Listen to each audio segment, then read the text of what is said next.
Après 8 ans d'hibernation, la République du Congo renoue avec le Festival panafricain de musique.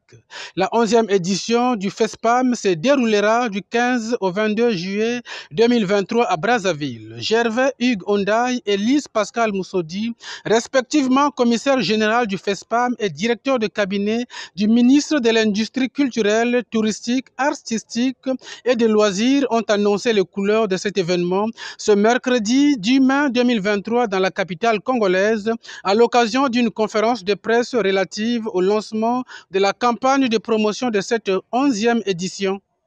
La programmation de cette édition, elle est toute particulière parce qu'elle s'appuiera beaucoup plus au niveau de la pyramide de la programmation sur les artistes locaux.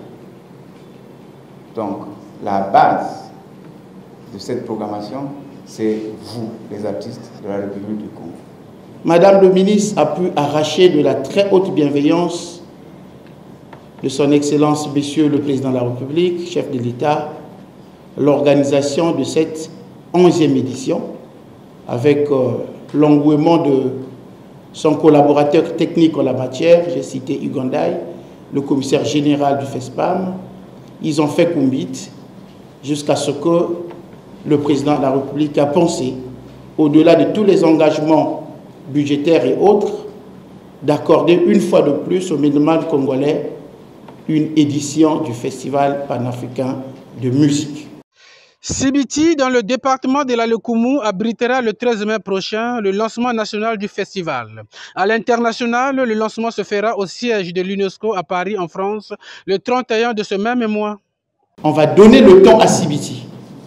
Avec peu de moyens, on doit faire organiser un lancement inédit. Le COMG l'a relevé tout à l'heure. Le gouvernement de la République a voulu que cette édition soit populaire. Effectivement, elle le sera. Madame la directrice de la communication a parlé du stade de Massamba Débat, oui. Mais ça, c'est le hub. L'ouverture et la clôture se passeront là-bas.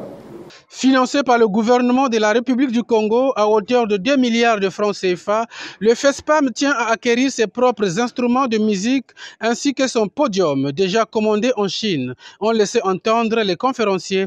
Notons que la reprise du Festival panafricain de musique aujourd'hui est favorisée aussi bien par l'amélioration de la situation sanitaire relative à la Covid-19 que économique et financière du pays.